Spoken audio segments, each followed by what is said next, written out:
দাঁড়া দাঁড়া, তোকে পরে মারছি। হ্যাঁ বাবা বল। কবে ফিরছো তুমি?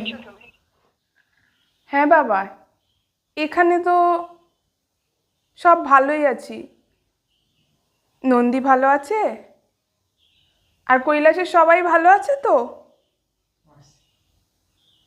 হ্যাঁ বাবা, দেখ না, সেই মহালয়াতে নিয়ে এসছে, আর যেতেই দিচ্ছে না। এবার বলছে লক্ষ্মীর সাথে যেতে হবে।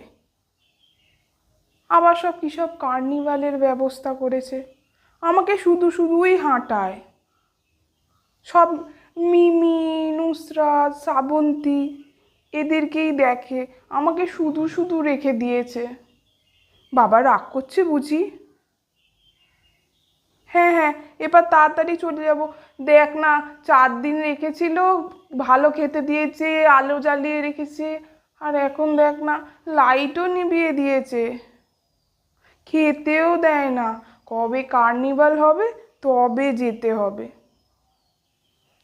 হ্যাঁ হ্যাঁ, লক্ষ্মী বললো ওর সাথেই যেতে।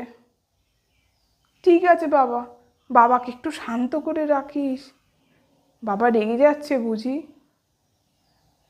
আচ্ছা আচ্ছা, রাখ রাখ, বাবাকে সামলা। আর এই দেখ না, এদিকে নাতি নাতনিগুলোও তো আর পড়াশুনো করছে না, শুধুই এদিক ওদিক ঘুরে বেড়াচ্ছে।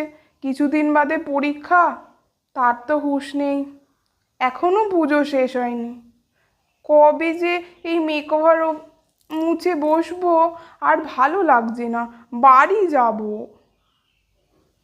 ঠিক আছে বাবা, বাবাকে দেখে রাখিস। এবার রাখি তাহলে। দেখ না, এদিকে মহিষাসুরটা কি প্যান্দাচ্ছে, কি প্যান্দাচ্ছে। হ্যাঁ হ্যাঁ, এতখানি সন্দেশ মুখে দিয়ে রেখে দিয়েছি, তবুও বলছে ছেড়ে দাও ছেড়ে দাও। আর ভালো লাগে না, বাড়ি যাব, বাবার জন্য মন খারাপ করছে। বাবাকে দেখে রাখিস। রাখছি তবে বাবা। হ্যাঁ হ্যাঁ হ্যাঁ, খিদের চোটে তো গণেশও কাঁদছে। ওই 4 দিন খেতে দিয়েছিল, আর দেয়নি। আলো জ্বালিয়ে দিয়েছে, পাখা চালিয়ে দিয়েছে, এখন সব বন্ধ। আমি বাড়ি যাব, বাবার জন্য মন খারাপ করছে যে।